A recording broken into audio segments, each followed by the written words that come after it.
chamada então. Gente, tô aqui com o Marcel, do canal Gay Nerd. É alguém que eu admiro já há bastante tempo, a gente se comunica há algum tempo já. Eu não sei nem como te agradecer, gato. Então, assim, tipo, obrigado por você estar aqui com a gente e eu queria que você iniciasse essa nossa conversa de alguma maneira. Vai, Querido, fala sobre imagina, você. Quem é você? eu que agradeço o convite, também estou bem feliz de estar aqui.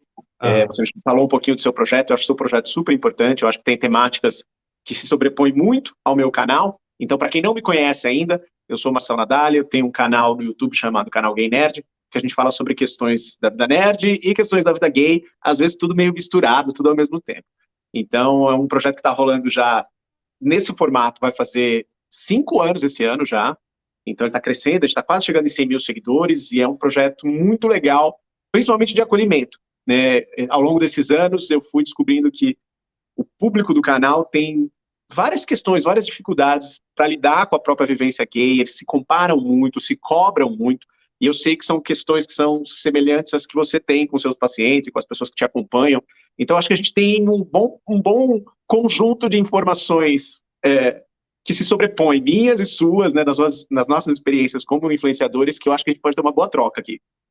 olha, eu vou ser muito sincero pra ti, gato, que o Gay Nerd ele foi minha referência por muito tempo, assim. Quando eu decidi me especializar e atender só a nossa comunidade, quando apareciam os vídeos do Gay Nerd, o pessoal falou assim, cara, eu nunca me debrucei sobre esse assunto. Olha, tem uma gap nos meus estudos, eu nunca me debrucei sobre esse assunto. Aí eu assistia os seus vídeos e procurava a bibliografia referente àquilo lá, porque era bem isso, que aí você me traz, eu te acho super inteligente, mas enfim, você me traz as suas percepções e as coisas que você lê, e aí eu já tenho uma ideia de como acontece o comportamento, e aí eu vou para a bibliografia para ver como é que são as explicações psicológicas disso tudo. Mas o Gay Nerd foi realmente, assim, muita referência a minha início de carreira. Na verdade, continua. De vez em quando, eu continuo vendo seus vídeos e falo, caraca, eu nunca pensei nisso. E olha que eu atendo vendo pra cacete. Por favor, continue vendo, a gente precisa de audiência, a gente precisa crescer e Ai, continuar cara. divulgando. Então, galera, se vocês não seguem o Gay Nerd, pelo amor de Deus, enfim. Eu até fiz um post sobre os canais que eu não aceito que os meus seguidores não sigam, e eu botei você lá. Mas, Eu enfim, vi. vamos Muito obrigado. direto para o assunto. Vamos direto para o assunto. A nossa ideia aqui, então, é descobrir quem é o Marcel. O Marcel não é o trabalho dele, o Marcel não é o gay nerd, por mais que ele seja um gay, por mais que ele seja nerd. Quem é o Marcel e como é que o Marcel chegou aonde o Marcel está. Então, primeira pergunta, quem é o Marcel? Não, que pergunta difícil, amigo. Meu bem, É aquele momento de escrever a própria bio nas redes sociais, só que aqui a gente tem muito mais caracteres, muito mais tempo para falar. Cara, o tempo que você precisar. eu sou uma pessoa, eu tenho 42 anos, eu nasci em São Bernardo do Campo, aqui do lado de São Paulo, moro em São Paulo hoje. Sou jornalista formado pela ECA, USP. A gente não sabe como responder essas perguntas, né? Então a gente vai dando essa lista de coisas, de informações para as pessoas contextualizarem. Então eu sou um cara dos anos 80, nasceu nos anos 80, nasci em 1980. Então minha adolescência foi nos anos 90, uma coisa pré-internet, pré muito da discussão que a gente tem hoje sobre representatividade LGBTQIA+. Então uma parte do meu fascínio pela cultura pop era também porque na cultura pop eu encontrava pouco, mas encontrava alguns referenciais, né? Assim, eu não tinha, obviamente, quando eu estava crescendo, era adolescente, imagina, na minha escola não tinha nenhum LGBTQIA mais assumido, não sei. Nas escolas hoje é um pouco mais comum, dependendo da escola, dependendo da região, é um pouco mais comum, mas na minha, zero, nenhum, assim. Gato, Então, eu tenho essa resposta para te dar. Eu tenho um paciente novinho, assim, com menos de 18, que chega assim, não. Aí eu tava com a minha namorada na sala de aula e o menino com o namorado dele veio conversar comigo. eu tenho um sobrinho de 15 anos, ele me conta também, a turma dele é super, 15 anos é bem essa idade, né? Tá começando os namoricos, beijos, enfim, se entendendo, criando identidade. E ele me conta muito, é muito diverso. Cara, é inacreditável pra gente que nasceu nos anos 80, né?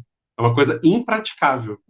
Então, aí, para mim, naquela época, foi isso, foi encontrando, sabe, os filmes que falavam sobre isso, ou as séries, poucas séries, ou quadrinhos. Quadrinhos têm uma relação muito tradicional, a cultura underground quadrinho recebeu conteúdo LGBTQIA+, muito antes das outras formas de cultura, né? Então, você tem um histórico muito grande de quadrinhos LGBTQIA+, nos anos 70, nos anos 80. Então, fui criando esse conjunto, essa bagagem cultural, e ao mesmo tempo, essa coisa de me dedicar aos quadrinhos, aos games, aos jogos, era também porque eu não era uma criança, o famoso, a criança viada que não se encaixava, não jogava futebol, não brincava com os meninos da rua, entendeu? Não se dava bem com os outros meninos, gostava de ficar só com as meninas. Então, quando eu ficava sozinho, eu gostava muito de ficar sozinho, ainda gosto até hoje, é um traço muito comum, muito presente na minha personalidade. Eu gosto de ficar com as minhas coisas, eu gosto de ler, eu gosto de ver filme, eu gosto de montar, naquela época eu gostava de montar Lego, jogar videogame. Então, eu acho que um pouco da minha vocação para nerd também vem disso. Também vem um pouco do tipo, então, aqui na minha infância eu achei o meu jeito de me divertir, me ocupar, enfim. Então, para mim, tudo isso sempre foi muito relacionado, né? Para mim, e conforme eu fui crescendo e fui finalmente montando a minha turma gay, né? Conhecendo outros gays que se tornaram os meus amigos, né? Aquela coisa da família que a gente escolhe, eu fui percebendo que eu não diria que é um estereótipo, eu diria quase, sei lá, um arquétipo, enfim, esse perfil é muito comum, entendeu? O perfil do bom aluno, o cara que era um grande bom aluno, dedicado, um bom filho, aquela coisa do síndrome do gay perfeitinho, que eu já falei no canal, né? Aquela coisa da gente querer, já que eu vou dar trabalho para minha família sendo LGBTQIA+, então eu não posso dar trabalho de nenhuma outra maneira. Então a gente tenta ser o filho perfeito, o aluno perfeito, depois o profissional perfeito para a empresa, o namorado perfeito, tudo tem que ser perfeito, né? É uma cobrança muito terrível. Então tinha vários amigos com essa mesma perspectiva, assim, e que também cresceram nerds de diferentes aspectos, assim, gente viciada em Senhor dos Anéis, gente viciada em anime, mangá, enfim. Então eu fui vendo que esse perfil é muito comum, e ao mesmo tempo a gente teve aí uma mudança social e cultural de como o nerd era enxergado pela sociedade, que é uma coisa até que eu vou discutir em breve num dos vídeos do canal, porque agora dia 25 é o dia do Orgulho Nerd. Que é isso, a gente, nerd na minha infância era um problema, você gostar de quadrinhos, você era nerd, era uma coisa negativa, você era o CDF, né, que é uma sigla que acho que hoje nem existe mais, né, uma gíria, que era isso, você era o excluído da escola, você apanhava, etc, como eu apanhei, enfim. Só que aí o que acontece, como tudo no mundo é regido pelo capitalismo, a partir do momento que as grandes empresas aprenderam a conseguir ganhar dinheiro com a cultura nerd passou a ser aceitável, passou a ser estimulada. Então é bom, todos somos nerds. Eu, de fato, acredito que todo mundo é nerd em algum nível, pelo menos é apaixonado por alguma coisa de um jeito muito nerd.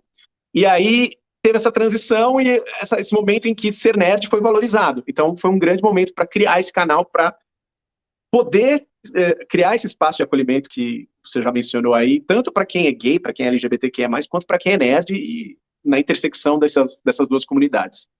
Ok, aí eu vou te pedir o seguinte, entendi o apanhado, mas eu queria que você falasse quem é você de forma mais psicanalítica possível. Do tipo, eu entendi o abraço de... Eu escolhi o nome abraço de urso por causa disso. Abraço de urso é essa coisa fofinha, mas dói. Então, assim, e aí, quem é você? Cara, que difícil isso. Começa com, cara, eu sou um cara eu acho que eu pensando psicanaliticamente, se você quiser conversar sobre como foi o meu período fazendo terapia, eu tive 2 momentos fazendo terapia, né? Eu tive um quando eu estava com 22 anos, 22, 23, e outro agora, 2014, não, talvez mais, 2016 até a pandemia, uns 3, 4 anos. Porque foram os 2 momentos que eu tive crises de depressão. Então, o que a gente discutia muito na terapia? Minha primeira vez, meu primeiro momento lá, eu era um cara muito, não muito rígido, mas muito, eu queria ter muitas certezas na vida, e eu estava lidando com um momento de muita incerteza. Eu acho que isso é uma das grandes discussões, um dos grandes pontos da minha vida que eu preciso melhorar, e é sempre um processo que nunca vai terminar, que é o fato de que, assim, a minha vida escolar sempre foi uma vida muito tranquila, assim, eu sempre tive zero dificuldade na escola. Eu fui um cara que foi alfabetizado antes da hora, meu irmão me alfabetizou, meu irmão do meio me alfabetizou, então eu sabia ler muito cedo, eu fui muito precoce com tudo, e tem essa coisa de estimular com livro e etc, então eu lia bastante. Escola sempre foi uma coisa muito fácil para mim, vestibular era uma coisa que nunca deu nenhum problema, assim, eu sabia que eu ia passar na USP, eu tinha absoluta convicção, eu sabia disso. Eu sempre fui o primeiro aluno da escola, então assim, para mim tudo era muito fácil. Não era fácil, tinha um esforço, claro, você tem que estudar e tal, mas não era uma coisa que me causava angústia de nenhuma maneira. E aí, quando acabou a faculdade, foi o primeiro momento da minha vida que eu tive que parar e pensar, e agora? O que eu tenho que fazer? Porque quando você está na escola é fácil, você passou de ano, você está no primeiro ano, vai para o segundo ano, passou do segundo ano, vai para o terceiro ano, passou do terceiro ano, vai para o quarto. Você não tem que pensar muito, você só faz, né? E aí, quando eu terminei a faculdade, foi também o momento em que eu terminei meu primeiro namoro, e meu primeiro emprego, e o meu primeiro emprego, que era o que eu amava loucamente, era completamente apaixonado, entrou em falência. Então já era um prenúncio de como seria a minha vida, porque esse ciclo se repetiu várias vezes. Então foi um momento que eu estava muito em crise, porque eu tinha várias seguranças fixas da minha vida que deixaram de existir. A faculdade, o namoro e o trabalho. Quase tudo junto, quase no espaço de um ano. E então eu conversei muito com a minha terapeuta, então tinha muito isso, essa questão de entender para onde eu quero levar minha vida, o que eu queria fazer dali em diante, o que eu tinha que fazer e reconhecer as coisas que eu não sabia fazer direito, que eu precisava aprender ainda. Então, por exemplo, assim, eu não sabia procurar emprego, entendeu? Tipo assim, eu fui atrás do primeiro emprego, apareceu uma opção, uma oferta de trabalho, eu fui e gostava muito do trabalho, só que eu não tinha aquele processo, tipo, mas e aí, tem que mandar currículo, que é uma coisa que óbvio, você aprende, quando você entra na vida adulta, você aprende a fazer isso. Mas eu acho que tem uma coisa muito forte de mim, que é medo e eu me sinto incomodado de pedir ajuda dos outros, entendeu? Então, assim, eu sou o terceiro filho da família, então, assim, eu sou o caçula independente, aquele também outro estereótipo famoso do caçula independente que tem que se virar sozinho, porque a mãe está ocupada com os outros filhos. Então, eu sempre fui o filho que não dava nenhum trabalho, não precisava de atenção. E aí eu acho que o fato de pedir ajuda para qualquer pessoa, até hoje, é um grande problema. Até com meu namorado é uma questão muito complexa. Então tinha isso que eu achava que você ir pedir emprego, ou procurar emprego, ou ir atrás das pessoas, ou pedir para seus amigos, tipo, oh, me indica lá naquela vaga, tal, putz, tem algum lugar aí, no lugar onde você trabalha, porque jornalista é muito disso, né, jornalista um indica o outro, é sempre muito no QI. Eu me sentia muito constrangido de fazer isso, muito mal, entendeu? Ainda me sinto, ainda é uma coisa muito difícil, assim, eu tenho que batalhar, hoje eu sou freelancer, tenho que batalhar freela, batalhar novo cliente, é uma coisa que eu tenho muita dificuldade de fazer. Então, tem vários aspectos aí que você já está conseguindo perceber um pouco da minha personalidade. E no segundo momento da minha vida, que foi quando eu comecei a fazer terapia, que foi no final, foi esse período aí, para mim ele é muito marcado pelo final da Abril, né? No meio de toda essa jornada, no meio de tudo isso, eu acabei indo parar na editora Abril, eu tive 2 passagens por lá, uma sendo editor-chefe da revista TVA, foi quando eu fui promovido a editor, foi super cedo na minha carreira, que eu amava a revista da TVA, porque, óbvio, eu amava séries, amava filmes, entendia tudo do assunto, amava, era uma revista super fácil de fazer, super tranquila, a gente se divertia muito fazendo, mas aí acabou. E aí, depois, quando eu voltei em 2010, como editor-chefe da Mundo Estranho. E era um trabalho assim, é um trabalho eu fui assinante maravilhoso. da Mundo Estranho. Hã? Eu fui assinante da Mundo Estranho. Muita gente foi, cara, muita gente foi. Até hoje, quando eu conto para as pessoas que eu fui editor-chefe da Mundo Estranho, eu assinava, minha família inteira amava. Era uma revista muito querida, muito querida. Era muito legal, era muito legal. E aí foi um período de 2010 a 2018 muito difícil para mim, porque eu era muito feliz no meu trabalho, eu gostava muito do que eu fazia, a relação com os leitores era ótima, a relação com a equipe era maravilhosa, a gente era uma equipe muito querida, até hoje todo mundo é amigo, a gente se fala o tempo inteiro, a gente se ajuda o tempo inteiro. Só que a Abril, como não sei quem aí acompanha o mercado jornalístico, a Abril um dia já foi a maior editora da América Latina, hoje é um fiapo do que ela foi um dia. Então, ao longo de 2010 a 2018, eu fui acompanhando a falência da Abril, essa contração da Abril, essa diminuição e aquela sensação de parede se fechando, sabe? Eu brincava que a Mundo Estranho era uma gincana, assim, porque a cada mês era assim, você gosta de fazer a revista? Bom, agora você vai fazer a revista com menos dinheiro, agora você vai fazer a revista com menos, a gente vai tirar isso daqui, agora não vai ter verniz na capa, agora vai ter menos papel, agora o papel vai ser pior, agora você não vai pagar ilustrador, agora você não vai... Cada mês a gente tinha que ir cortando alguma coisa, a gente se virando para tentar fazer a revista da melhor maneira possível. E, ao mesmo tempo, eu estava numa posição, em dado momento, a minha chefe, que era a diretora de redação da revista, foi demitida, porque também numa dessas contrações da Abril, começou a eliminar os executivos que ganhavam mais dinheiro, porque eles estavam vendo que eliminar repórter que ganhava 3 mil reais não fazia diferença nenhuma, começaram a eliminar os executivos que ganhavam muito mais. E nisso, a gente foi absorvido para dentro da Super, o meu chefe virou o diretor de redação da Super, só que o diretor da redação da Super falou assim, Marcel, todo mundo confia no seu trabalho, todo mundo sabe que você é o espírito da revista, você coordena tudo perfeitamente, não quero nem mexer nisso, eu vou decidir só capa, tema de capa e ilustração de capa com você, o resto você faz tudo sozinho. E aí eu fiquei de 2015 a 2018, que são 3 anos. Mas isso era bom ou ele estava dando teu trabalho e foi beber uma cachaça? Cara, é uma situação muito difícil, porque eu entendo... eu confio em você, faz lá e eu vou ficar aqui. Não, era ótimo no sentido de que, assim, eu também consegui implementar coisas, tendo autonomia completa, consegui implementar coisas que eu queria muito, que foram muito boas, entendeu? Mas, ao mesmo tempo, e eu entendo o lado dele, porque a situação também era ruim para ele. É a mesma coisa você chegar para você, então, olha, agora você vai atender o dobro dos seus pacientes, mas vai continuar ganhando só o que você ganha, tá? Que foi o que aconteceu com ele. Ele era diretor de redação de uma revista, a coordenação chegou para ele e falou assim, a gente vai demitir a sua par, você vai pegar a revista dela e você vai ter que coordenar as duas ao mesmo tempo. Tipo Não, assim, entendi. era o dobro de trabalho. Então eu entendo também, hoje eu entendo um pouco o lado dele também, de dizer, eu vou lavar minhas mãos, entendeu? Assim, a empresa não tem direito Não de dou fazer isso, não conta. é correto, e eu não vou perder noite de sono e trabalhar 16 horas por dia, porque eu preciso cuidar de 2 revistas ao mesmo tempo. Então ele meio que entregou na minha mão. Só que ao E mesmo foi bom pra tempo, você? foi bom, mas por outro lado começou a me angustiar muito, porque assim, Imaginei. eu tinha todas as premissas de um diretor de redação, todas as premissas, eu cuidava de tudo, eu conversava com uma. Quando tinha qualquer problema com o marketing vinha falar comigo. Quando tinha problema com o assinante vinha falar, a central de assinantes vinha falar comigo. Quando tinha qualquer discussão editorial com a gráfica, era tudo comigo. Além de eu coordenar todos os repórteres, todos os freelancers, toda a equipe de arte, pensar na pauta, conversar com os leitores, entendeu? A parte do dia a dia da Mundo Estranho eu gostava muito de fazer. A parte burocrática, era eu tinha que fazer pagamento de todo mundo, porque a gente também nesse meio caminho tiraram nossa secretária. Então, assim, era um caos. Marcelo. Exato. Então, e aí ao mesmo tempo, só que isso eu nunca tinha sido nem promovido para editor 2. Porque a escala na Abril, na época, você tinha editor 1, editor 2, editor 3, né? Você ia sendo promovido. Eu não tinha sido nem promovido a editor 2 ainda, eu era editor 1. Eu fiquei 8 anos como editor 1 na Abril, cuidando na revista que era a 6ª maior carteira de assinantes da Abril. Houve uma época que a Mundo Estranho era a 6ª maior carteira. A gente estava atrás da Supra, da Cláudia, da Quatro Rodas, da Veja e da Exame. Era isso, entendeu? Então, era um negócio bizarro.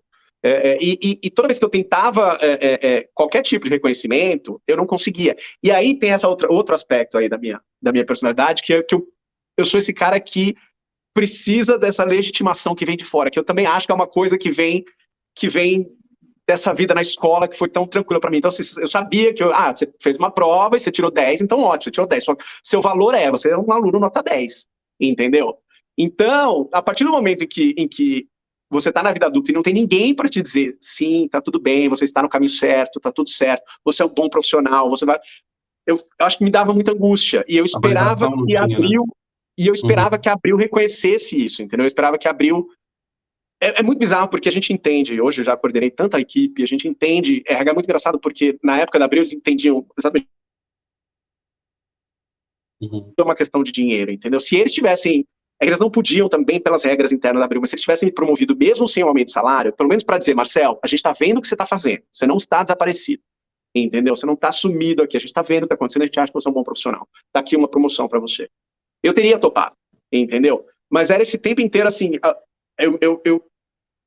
de novo, eu era aquele filho que não dava trabalho. A revista estava indo, estava seguindo no caminho dela, ninguém prestava atenção nem pro lado bom nem pro lado ruim, entendeu? Então é uma coisa meio complicada, era uma situação meio complicada, sabe? Então isso começou a me angustiar demais, foi muito difícil, assim, eu voltei para terapia diretamente para conversar sobre questões profissionais, questões do que eu queria fazer da minha vida, entendeu? Questão de vocação, questão de frustração. A gente, ao mesmo tempo, nesse período, foi o momento em que a gente viu o jornalismo sendo absolutamente devorado pelas redes sociais e pelo que as redes sociais transformaram o jornalismo, né? Se você me dissesse que em 2010 a gente ia ter que enfrentar um fenômeno de fake news, eu ia achar bizarro, eu ia falar, como assim? Isso não existe. E aí hoje a gente vê, como a gente passou 4 anos no governo Bolsonaro, as pessoas literalmente querendo bater em jornalista, querendo falar que jornalista não presta para nada, que imprensa não presta para nada, que imprensa é tudo tendenciosa. Então, assim, o próprio trabalho de jornalismo, a gente teve um momento de pensar, cara, qual é o meu futuro como jornalista? Porque, assim, não paga bem. Não é uma profissão de longevidade, assim, você não vê. São pouquíssimos jornalistas, sei lá, de 50, 100 anos, só os caras que se consagraram no lugar, tipo, sei lá, William Bonner, entendeu? Sabe? Só essas pessoas. É um trabalho para gente jovem, porque é um trabalho que cansa, um trabalho de jornalismo diário, jornalismo de site, de revista, é um trabalho que cansa, é um trabalho que demanda energia. É difícil você já ter filhos, você tem uma casa para cuidar, é super complexo. Então, você estava no meio de tudo isso e, ao mesmo tempo, o valor do jornalista dentro da democracia, dentro da sociedade, também estava erodindo. Então, foi um momento muito difícil, assim, de tentar entender o que eu quero fazer da minha vida, sabe? E ainda é um processo complexo mesmo com o canal agora. Então, enfim, não sei se eu respondi sua pergunta. Eu dei elementos aí.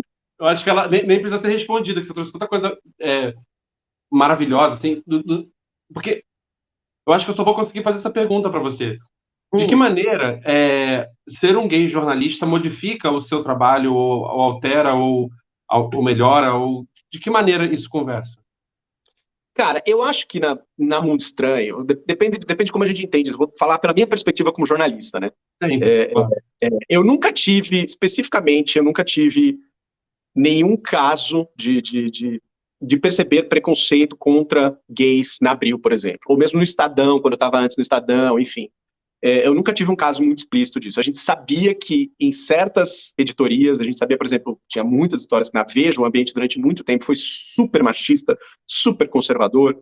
A gente sabia que era super complexo lá, mas assim, a Veja e o resto da Abril eram quase coisas completamente distintas. Se você conversar com qualquer jornalista, vão te dizer isso, até porque a Veja era, tipo, sei lá, 60% do faturamento da Abril. Então a Veja era quase um outro universo. E o resto da Abril tinha muita independência. Então, assim, não tinha nenhuma questão. A minha diretora de redação era uma mulher lésbica, entendeu? Então, assim, tinha zero problema com isso. É muito engraçado porque quando as pessoas falam sobre LGBTfobia no ambiente de jornalismo, eu, obviamente, venho de uma experiência super privilegiada, que é um cara em São Paulo, então eu estou lidando com grandes empresas, enfim, com um universo mais amplo, que eu acho que talvez para jornalistas do interior talvez seja mais complexo, tanto dentro da empresa quanto na hora de entrevistar as pessoas, mas aqui nunca teve isso. E dentro da Abril é muito engraçado, assim, eu tinha muito mais colegas LGBTQIA+, do que colegas negros, entendeu? Eu trabalhei com 2 pessoas negras a vida inteira, entendeu? Então, assim, é muito... para mim, eu jamais poderia dizer, no meu caso, que a questão da LGBTfobia foi um empecilho na minha vida, entendeu? A não ser que tenha tido algum, sei lá, algum processo seletivo que eu tenha participado e alguém não tenha dado continuidade porque eu sou gay, mas isso eu não soube, e se aconteceu desse jeito, foi pro bem, foi pro melhor, porque eu acabei indo para outros empregos que eu amo, que eu amei muito. Mas, agora, como ele me informa, eu acho que tem uma questão. Se você é uma pessoa LGBTQIA+, e no meu caso, uma pessoa muito hiperanalítica, uma pessoa que pensa no assunto e que reflete, que tenta enxergar isso, eu acho que você acaba criando uma vivência, uma percepção de empatia que eu acho que facilita a sua relação com outras pessoas. E a matéria-prima básica do jornalismo é a vivência de outras pessoas. Nós somos as pessoas que chegam para outras pessoas e entrevistam porque a gente quer saber. Seja porque a gente quer saber da vida dessa pessoa, seja porque a gente quer saber do conhecimento, do know-how profissional dessa pessoa. Então, sei lá, eu tenho que fazer uma matéria sobre física quântica, vou lá entrevistar um professor de física quântica. Eu quero fazer uma matéria sobre como é ser uma pessoa trans no Brasil, eu tenho que entrevistar pessoas trans. Então, quando você é uma pessoa LGBTQIA+, e eu acho que quando você talvez parte de qualquer minoria, se você conseguir sair da sua bolha e conseguir trabalhar um pouco da sua empatia, essa empatia é uma ferramenta muito útil no jornalismo. Então, assim como eu imagino, por exemplo, que deve ser para a psicologia também, entendeu?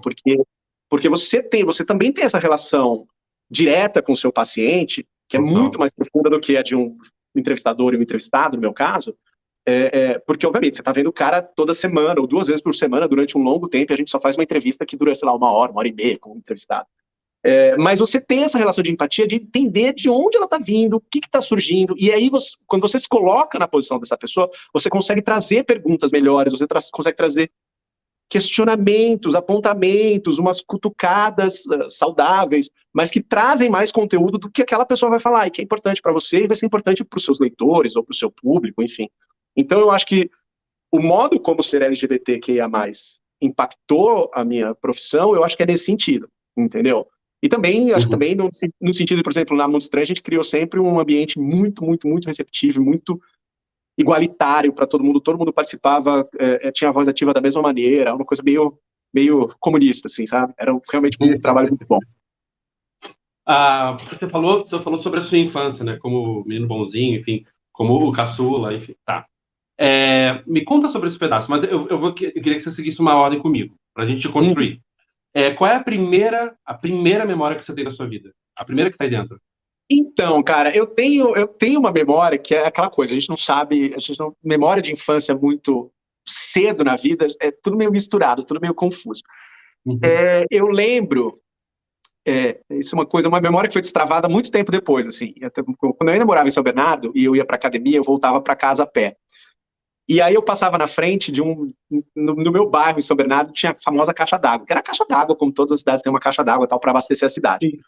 E aí uma vez eu estava voltando, isso eu já estava lá com uns 22, 21 anos tal, e eu estava voltando, e eu não sei porquê, mas eu olhei para a caixa d'água e me destravou uma memória de que eu não sei que época que era, não sei quantos anos eu tinha, devo chutar que eu deveria ter uns 4 ou 5 anos, eu acho, de o espaço embaixo da caixa d'água, a caixa d'água pertence à prefeitura, e eu acho que durante muito tempo foi usado para eventos, para coisas e tal. E aí eu lembro de estar numa festa, e aí teve e eu lembro de eu falar que eu queria ir na caixa d'água, que eu queria subir, enfim, sei lá, alguma coisa de criança, e de alguém dizer que na caixa d'água tinha galinhas, porque na época eu tinha medo de galinha.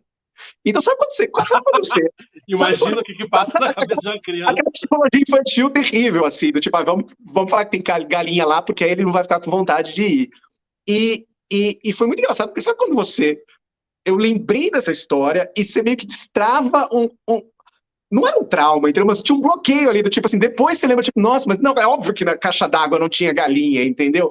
Mas é meio engraçado como aquilo ficou pra mim. E uma outra memória dessa festa é que eles estouraram uma daquelas bexigas que tem coisa dentro, né? Com bala, brinquedo e tal, não sei o quê. E eu não consegui pegar nada. E aí eu lembro de uma menina mais velha, deveria, sei lá, ter uns 14 anos, 15 anos, me dando falou assim, você quer uma dessa pra você?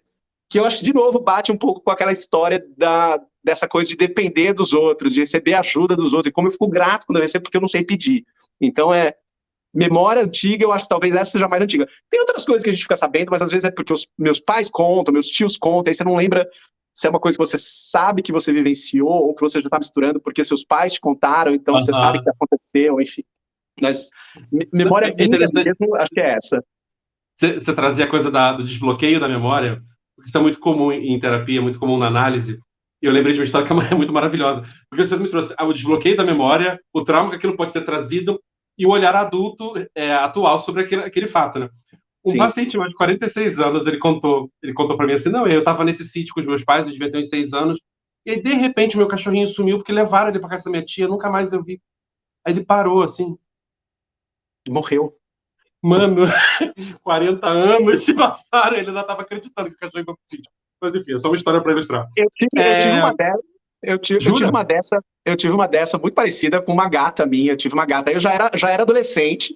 Eu tive uma gata que teve uma vida super complexa. Aí ela engravidou, teve um problema de gravidez, nasceu um filho só. E aí, um tempo depois, minha mãe falou: não, a gente doou ele e tal, não sei o quê. Né? E eu super aceitei. Não, eu imaginava, porque desde cedo eles tinham falado, quando ela tinha engravidado, que a gente não ia manter os gatos. Não, a gente doou ele e tal. E eu aceitei numa boa. E sei lá, 3, 4 anos depois, eles me contaram que essa gata ela não tinha rabo, e aí um dia ela foi pular a janela, bateu de frente com um vaso que estava apoiado na janela, e o vaso caiu em cima do próprio filho, ela matou o próprio filho. Então minha mãe não quis contar essa história pra gente. Eu já era adolescente, mas mesmo assim, ela não quis traumatizar a gente com essa história. Que ninguém precisa ter contato, né? E aí ela falou, não, a gente deu o gatinho embora. Mas na verdade ele tinha morrido. Eu fui saber isso 4 anos depois, eu fiquei chocado também. Eu achei fofo, eu achei um cuidado necessário, de verdade. Bom, enfim, entendi você criança. Eu queria que você me contasse como é que foi a sua primeira infância antes da escola. Quem era a sua família? Quem eram os seus amigos? Não precisa ser tipo nome, não precisa ser tão perfeito, mas como é que se estruturava o cenário e os personagens daquela historinha antes da escola? Você consegue lembrar de alguma coisa? Eu tenho uma bênção muito grande na minha vida, que é ter uma família muito grande, né? A minha família imediata, pai e irmão, são 5 pessoas. Eu, meu pai, minha mãe e meus 2 irmãos mais velhos. Mas meu pai teve 4 irmãos, minha mãe teve mais 2. Todo mundo morava em São Bernardo. Muita gente, né?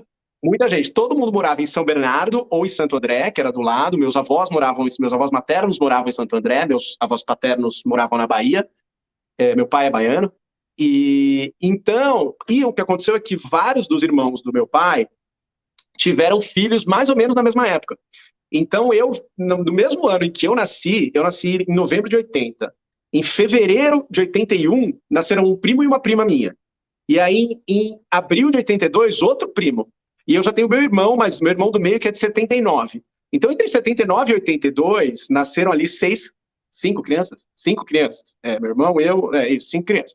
Então, a gente era todo mundo muito da mesma idade. Assim. Então, a minha infância, desde cedo, foi com meus primos, com a minha prima. Depois teve uma outra prima que nasceu em 84, enfim. Então, foi os meus amigos, as pessoas com quem eu convivia, era a minha família, entendeu? Tinha na minha rua também, tal, mas eu tenho pouca memória da minha rua, até porque quando a gente é criança, a gente não pode, quando a gente criança muito pequena, não pode ir pra rua sozinho. Mas a minha memória de infância é com os meus primos, e com meus tios e meus avós e tal. E quem era aquela criança? Você?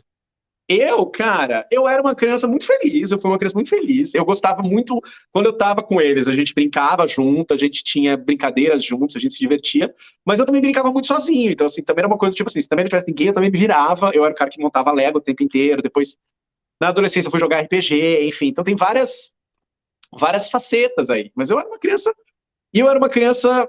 Tem uma relação meio complicada aí no meio, só que tipo. Esse primo que eu falei que nasceu em fevereiro de 81, ele é o pai dele é irmão do meu pai e a mãe dele é irmã da minha mãe. Então ele é praticamente um primo irmão, entendeu? Meu pai e minha mãe apresentaram seus respectivos irmãos e eles ficaram juntos, casados, tiveram filho praticamente na mesma época em que eu nasci. A gente tem 2 meses de diferença e a gente estudou na mesma escola. Então tinha uma coisa meio complicada porque ele era um cara com uma vocação completamente diferente, assim, ele não era um cara voltado para os estudos, é um cara que se formou em educação física, é outra pegada.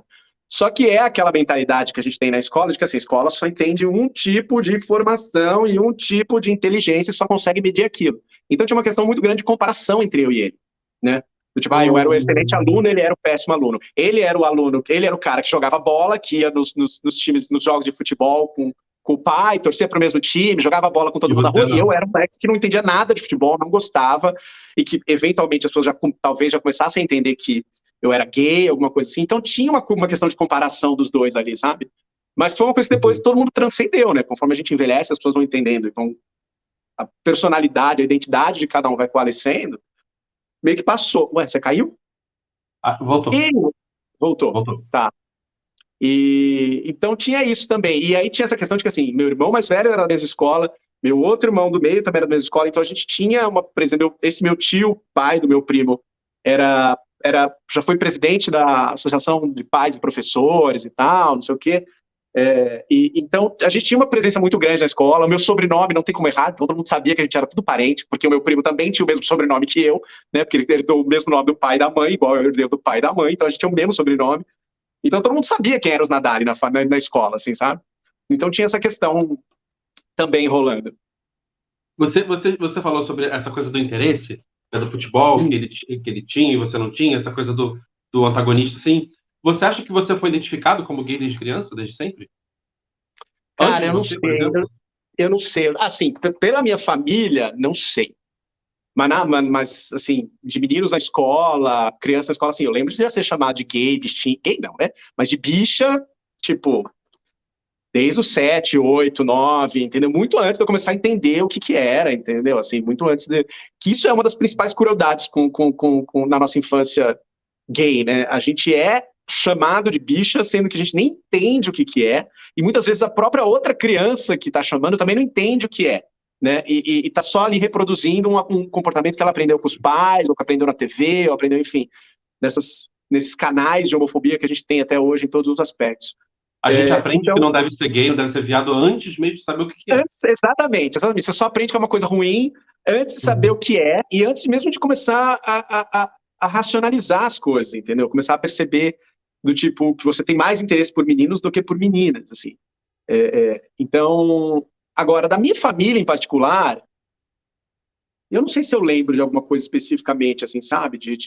Eu acho que tinha um estranhamento dessa coisa de não gostar de não gostar de futebol e tudo mais, gostar das coisas muito masculinas. Eu brincava com as meninas do mesmo jeito, brincava de boneca com elas também.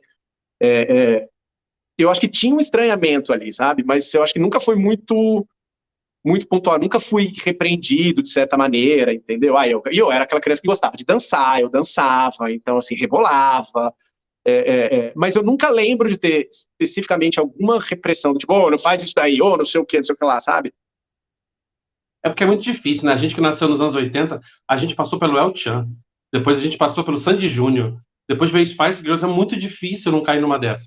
É muito engraçado que, assim, Sandy Júnior é uma coisa que eu tenho muitos amigos quase contemporâneos, um pouco mais novos que eu, são muito fãs de Sandy Júnior, foram no show aí do Revival, quando eles voltaram e tal. Sandy Júnior é uma coisa que não me pegou, já foi depois da minha época, já, assim, não me pegou. Nem Sandy Júnior, nem Ruge, que todo mundo ama, nem RBD. Não, Ruge também não me pegou.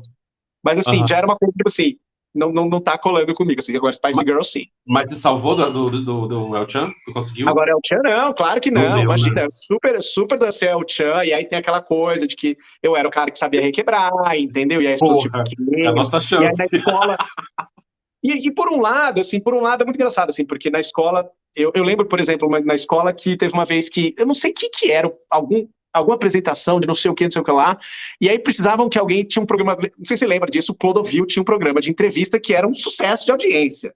E aí alguém precisava, tipo, não, vou fazer uma coisa de Clodovil, e aí tinha um menino que tava fazendo tudo errado, e eu comecei a ensinar o menino como tinha que fazer. Eu falei, não, mas o meu obviamente estava duro. E aí viraram e falaram assim, não, vai você fazer. E aí eu fui e fiz uma boa. Então, assim, e aí, claro, né, tipo assim, já tinha fama na escola, fico com mais fama ainda. E eu lembro, por exemplo, de excursão, aquelas excursões que você viaja, acampamento, ou a gente fazia excursão pro Sesc Bertioga e tal. E aí tem coisa de dançar, então dançava El Chan, e assim, é muito engraçado porque assim, eu sabia que eu tinha fama na escola e me machucava, uma coisa que me pegava muito, sem dúvida, mas ao mesmo tempo eu nunca me intimidei a não fazer as coisas, tipo, eu nunca pensei, tipo, não, eu vou aparecer como Clodovil na frente da escola, na frente de todo mundo, porque aí vai ser só pior pra mim, cara, isso nunca me impediu, assim, sabe?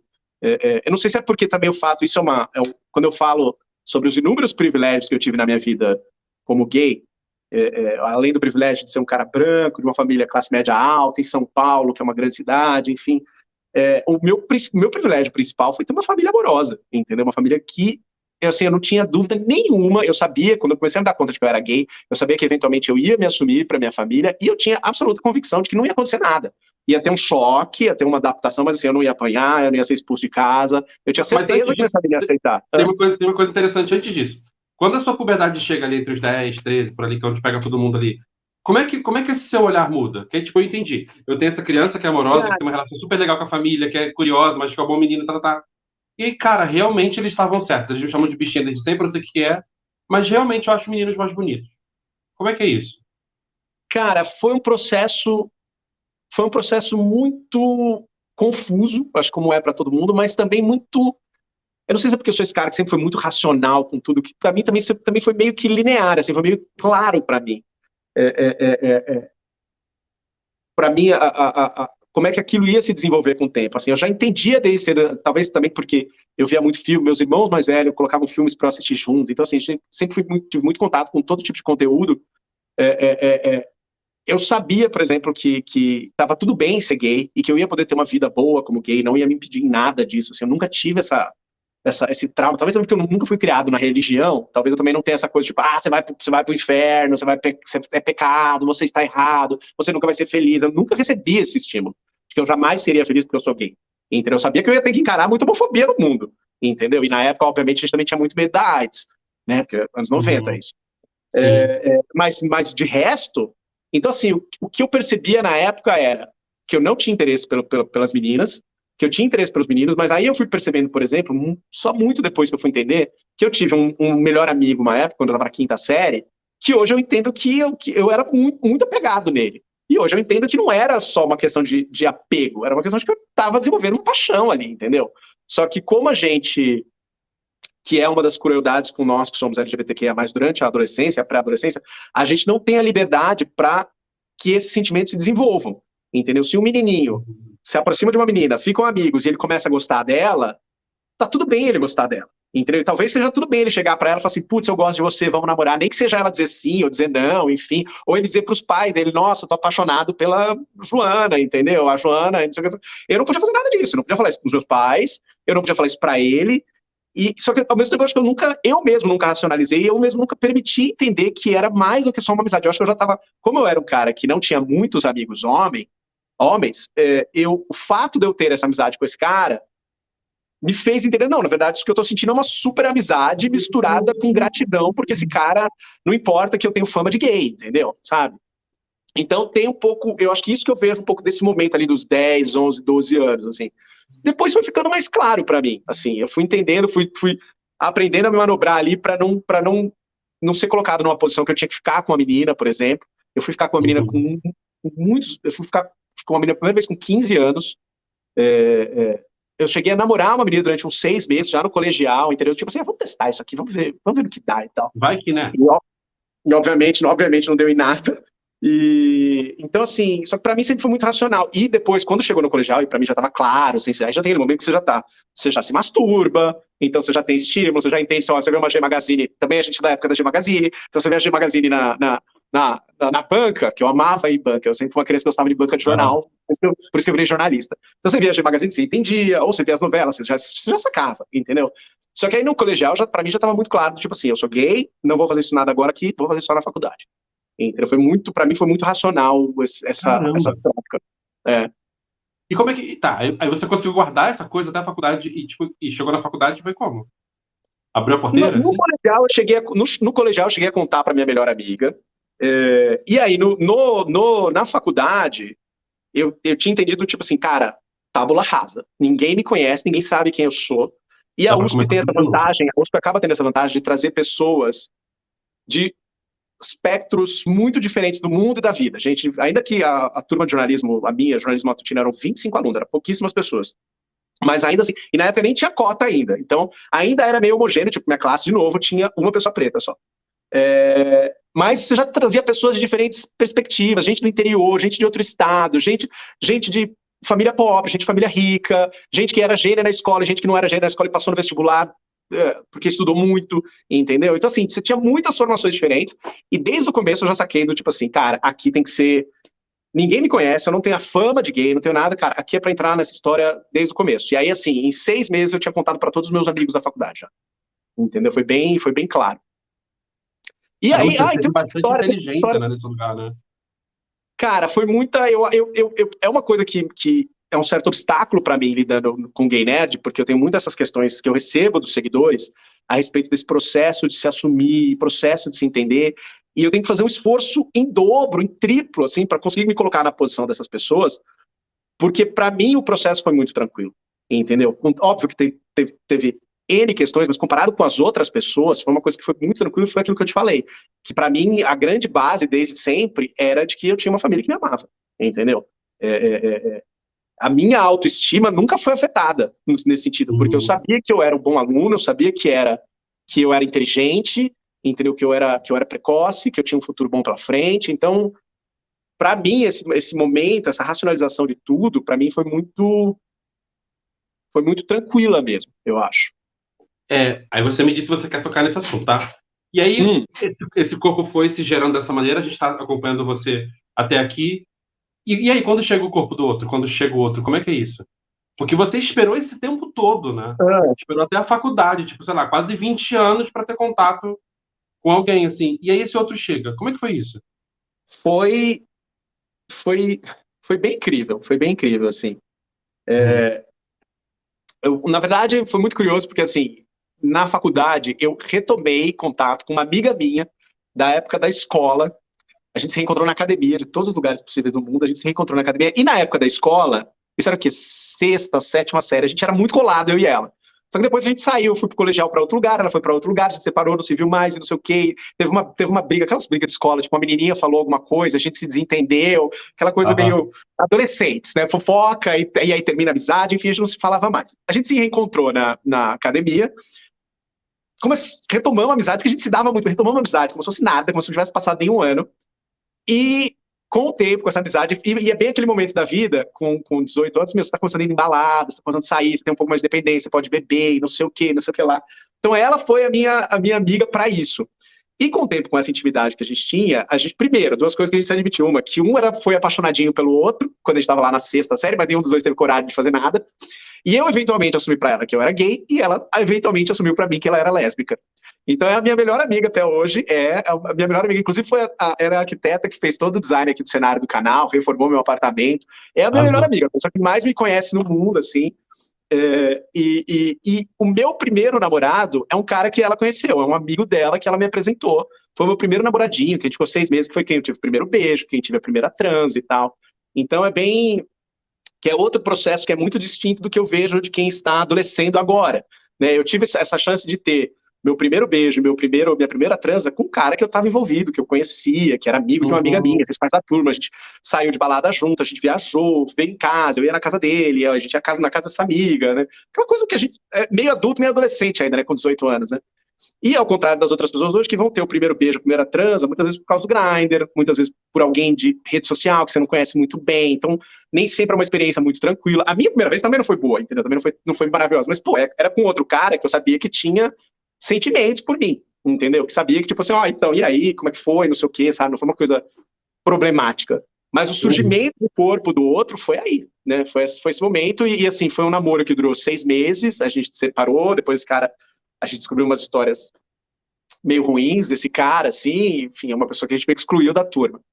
Mas teve esse momento aí com essa minha amiga que foi o momento de descobrir a vida, que foi o momento que eu estava já na faculdade, mas saindo com ela. E aí, assim, a minha formação, eu falo que a minha formação gay inteira é uma formação lésbica, porque eu comecei aí sempre nos bares lésbicos de São Paulo, entendeu? Porque lésbico tem aquele clichê, né, de que assim, elas ficam, e aí eu começo a namorar ou viram muito amigas. Então essa minha amiga tinha várias amigas lésbicas, então eu ia direto em churrasco, pagode na casa delas, era uma coisa ótima. É tão mais saudável, gato. A vida lésbica é tão mais saudável que a vida gay, nossa. Pois é, em alguns aspectos. Você começou com um bom exemplo, sabe? Que bom. Pois é, entendeu? E aí, era uma turma muito gostosa, e foi com eles que eu comecei a sair. Então eu ia no Clube Ipsis, no Bar da Gra, quem é aqui daqui de São Paulo, Clube Z, quem é daqui de São Paulo, nos anos 90, ali, 2000 já, praticamente, meio que sabe todos esses lugares, entendeu? Bar do Bocage. Então, assim, e aos poucos ali que foi surgindo, e foi meu momento de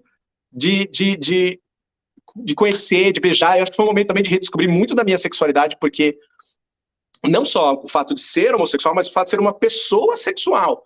Porque eu era esse cara na escola que ninguém enxergava, entendeu? Que ninguém via. Eu sempre fui muito magrelo, eu sempre fui muito encanado com o meu corpo, porque eu era magrelo de tudo. E aí você tem aquela atração para aqueles caras que são atléticos, e são gostosos, que chamam a atenção das meninas e falam, cara, eu nunca vou ser igual a esse cara. Então, assim, na escola, nenhuma menina se interessava por mim, não tinha nada disso. E foi aí, nesse momento desses 18, 20 anos, que eu comecei a entender, gente, quer saber? Olha só, até que eu pego bem, beijo bem, as pessoas me acham bonita, isso vai funcionar, eu tenho uma vida sexual, eu tenho tesão, sabe? Tipo assim, foi mais do que uma descoberta da minha homossexualidade, foi uma descoberta da minha sexualidade, sabe? Ok. Acho que casa um pouco também com aquilo que eu falei, de passar o colegial, do tipo, eu não vou fazer nada agora, vou fazer só... Então, assim, eu passei 3 anos meio que não existindo sexualmente, entendeu? Enfim. É muito interessante, assim, eu gosto de te ouvir falar pelo seguinte, você me traz bastante os acontecimentos e as suas sensações em paralelo. E é muito comum, alguém já fez terapia, assim, porque é uma coisa que a gente meio que exige, né? E a gente só pode ter consciência do que está acontecendo exatamente se a gente entra em contato com as emoções e com os pensamentos ao mesmo tempo, assim. Dá para ver essa inteligência sua nesse lugar, é bonito de ver. Mas vamos para as últimas perguntas. Da onde nasce o Gay Nerd? Quando que ele surge como uma semente estoura, assim? Cara, o Gay Nerd surge porque na Mundo Estranho, ele surgiu na Mundo Estranho. Originalmente o canal dele era Mundo Estranho. Se você entrar no canal do YouTube da Mundo Estranho, que ainda existe até hoje, tem os primeiros vídeos do Gay Nerd, estão lá ainda. Eu não sabia, que legal. Pois é. Porque o que aconteceu foi, obviamente, teve um momento ali, abriu falindo, né? Tipo assim, as redes sociais comendo tudo por fora. E aí teve a galera, tipo assim, escuta, a gente tem que começar a fazer vídeo, né? Tem que produzir vídeo, não é só revista, tem que produzir vídeo, não sei o quê, tem que produzir coisa para rede social, não sei o quê. E aí a gente testou diversos formatos da Mundo Estranho em vídeo. E de curiosidades, porque era uma revista principalmente de curiosidades, algumas coisas de cultura pop, enfim, algumas coisas de piada, porque era uma revista também muito irônica, então a gente tinha umas lives meio malucas, meio nonsense, meio absurdas e tal, e algumas coisas davam certo, outras não davam tanto, até que aí o diretor de núcleo, não era nem o meu diretor de redação. Então eu falei assim, olha, tem um último formato que a gente nunca testou, que é o formato super popular com os jovens, que é o formato de vlog. Que é literalmente uma pessoa pegar a câmera, gravar na casa dela e falar, então, minha vida é assim, aconteceu isso, hoje aconteceu isso comigo, e eu queria conversar com você sobre isso. Vlog, né? Diário mesmo, que funcionava super bem, funciona até hoje, né? Super bem, o canal é isso, basicamente. E aí, o que a gente faz? E nisso me deu um estalo. Por quê? Porque a Mundo Estranho era uma revista nerd por excelência. Eu fui chamado para Mundo Estranho para direcionar ela ainda mais nesse caminho, porque ainda não tinha uma publicação nerd, não abria uma publicação falando com esse jovem, com esse mercado que estava crescendo. E a Mundo Estranho tinha um negócio chamado Turma do Fundão. A Turma do Fundão, os leitores da Mundo Estranho eram muito passionais, eles amavam a Mundo Estranho. Então, todo ano, a gente pressionava 20 leitores que viravam leitores consultores da revista. Então, que é isso, né? Era um bando de gente de 30 anos fazendo uma revista que majoritariamente era consumida por gente de 14 a 21, entendeu? Então, assim, a gente não queria ser o tiozão que tava, putz, vamos falar desse filme, sendo que, na verdade, estão prestando atenção nesse outro filme aqui. Vamos usar essa gíria aqui, sendo que, na verdade, eles usam essa outra gíria aqui. Então, a Turma do Fundão eram leitores consultores nesse aspecto. A gente conversava com eles, tipo, o que vocês acham dessa pauta? Legal, hein? O que vocês acham desse assunto? O que vocês acham desse filme? O que vocês acham disso? E aí era um puta processo para selecionar, vocês respondiam ficha, a gente fazia entrevista, quem era de São Paulo a gente entrevistava na Abril, levava na Abril, entrevistava. Era um puta processo muito legal, assim, e é muito engraçado que as turmas do Fundão criaram laços com a gente até hoje, que são amigos nossos, assim, eu tenho um deles que é amigo meu, entendeu? Assim, amigo, amigo. E aí, só que acontece, a gente sempre selecionava 20 pessoas, é óbvio que no formulário ali, a gente nunca perguntou nada sobre orientação sexual, nada disso, tipo, não faria nenhum sentido, mas no final, de 20 pessoas, a gente sempre descobriu pelo menos umas 8 eram LGBTQIA+. E a gente começou a entender que era uma revista que Mas tinha sem querer ou de propósito? Eu não sei exatamente explicar por que a Mundo Estranho tinha uma atração grande com o público LGBTQIA+. Eu acho que é porque ela é uma revista jovem que não falava de gênero. Então não era uma coisa assim, então essa é uma revista para mulher, então, quer dizer, a gente tem um público feminino, então vamos falar de maquiagem, vamos falar de roupa, vamos falar de boys bonitos, não sei o quê. É uma revista para menina, então vamos falar de futebol, vamos falar de carro, vamos falar de arma. Não tinha, era uma coisa assim, todo mundo mandava pauta, todo mundo mandava pergunta, tinha pergunta, então assim, era coisa para todo mundo. Então era uma revista que eu acho que ela tinha uma mentalidade muito à frente do que é entender o público jovem. Durante muito tempo a Abril tentou encaixar a revista. Ela tentou encaixar a revista, durante muito tempo, ela tentou encaixar a revista como par da Capricho. Então a Capricho era a revista adolescente feminina, então a Mundo Estranho tinha que ser a masculina. E a gente começou a receber, a gente percebia que o público não queria isso. A gente tinha muita menina que mandava mensagem pra gente e falava, mas não é uma revista para menino, porque aí a comunicação inteira da Abril, né, pro mercado publicitário, ela fala, a revista dos meninos. Né? Você anuncia na Capricho, você quer anunciar para os meninos, você anuncia na Mundo Estranho. Então a comunicação inteira da Abril era a revista dos meninos. E não era. E as leitoras mandavam pra gente, eu acho um absurdo vocês falarem isso e tal, e não sei o quê. A gente tinha uma coisa muito forte na Mundo Estranho, que era terror. E as matérias mais escabrosas de terror, quem mais gostavam eram as meninas. E é muito curioso porque é um fenômeno comprovado pelo cinema. No cinema também, comprovadamente, quem leva audiência para os filmes de terror são as mulheres. Inclusive, são elas que decidem quando elas levam o cara no date. Mas enfim, então assim, tinha um público que era uma revista muito genérica, no bom sentido, eu acho. Ela é muito aberta para todo mundo, ela exigia muito pouco de você, entendeu? Por exemplo, sei lá, se você é um cara que é assinante da Playboy, você tem que se espelhar no homem Playboy, porque eu quero ser um homem Playboy, então eu sou o cara que se veste bem, que é gostoso e não sei o quê. Se você assina a Cláudia, você tem que se identificar com uma mulher Cláudia, a mãe bem-sucedida, cuida da casa, mas também tem uma carreira e é uma mulher forte, não sei o quê. Tinha esses arquétipos associados a cada revista, e a Mundo Estranho nunca teve. Então ela permitia que as pessoas se projetassem na revista, eu acho. E no final, não sabe por quê? Mas tinha isso, e acho que também tinha uma questão naquele momento, que isso a gente já está falando aí de 2010 a 2018, que já tem uma discussão muito maior de questões LGBTQIA+, de que estava vindo uma geração ali que já estava começando, tipo, sim, eu sou gay, não sei o quê, tinha muito menos encanação. Então, a gente sabia que o nosso público era muito LGBTQIA+, também. Eu falei, gente, a gente tem que fazer um vlog? Vamos fazer um vlog gay nerd. Eu conto da minha vida. E foi lá que surgiu. O canal surgiu dessa maneira. Aí, obviamente, quando a Mundo Estranho foi descontinuada em 2018, que foi quando a Abril pediu a recuperação judicial, todo mundo foi demitido, foram 10 revistas que eles fecharam no mês só. E aí, todo mundo, quando aconteceu isso, a mensagem número 1 que eu recebi de todo mundo era: você tem que continuar o gay nerd por conta própria. Eram os seguidores falando, os meus colegas de trabalho falando, os meus amigos falando. Então, todo mundo falou, cara, você claramente faz isso bem, você gosta de fazer, faz porque vai dar certo. Entendeu? E aí eu tô nessa batalha aí. Que legal, cara. Eu vou falar isso todo o vídeo, assim. É porque quando eu escolho as pessoas para conversar, eu tô escolhendo primeiro as pessoas que eu mais admiro, assim, que eu mais gosto, assim. Eu fico com essa cara de babaca a entrevista toda. Eu tava falando assim, não, eu fiz uma anotação para mim, assim, tenta fazer caras mais sérias, sabe? Tipo, é muito interessante. Uma cara profissional e tal, eu sou muito apaixonado.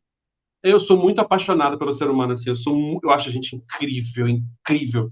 E eu adoro ver gente falando, eu adoro ver construção das coisas. E é muito interessante pensar como da maneira extraordinária como o Gay Nerd nasce, assim. Tipo, cara, é muito do mundo caindo no nosso colo e a gente tá aproveitando dele do jeito que dá e vira, né? E era uma temática recorrente na terapia, assim, né? Eu tinha muito isso também porque, enfim, eu estava nessa crise profissional, então essa discussão, e o Gay Nerd era uma coisa que eu gostava muito de fazer, enfim. E depois continuou até a gente só terminou a terapia quando começou a pandemia, e aí a gente fez algumas sessões, mas isso eu já me considerava super estável, falei, gente, vamos encerrar, vamos. Às vezes eu conversei com ele de novo, porque algum amigo meu estava precisando de terapeuta, conversei com ele, foi bom falar com ele de novo, mas essa coisa teve esse momento também que é complexo do Gay Nerd, que é uma posição que eu luto muito ainda até hoje, que é estar no centro do Gay Nerd, a minha figura ser a figura do Gay Nerd. Porque quando a gente é jornalista, quando a gente é treinado como jornalista, quando a gente aprende, a nossa posição é uma posição neutra, uma posição, a gente não quer aparecer, entendeu? Não tem que ser eu ali falando, entendeu? O importante é quem tem algo para dizer.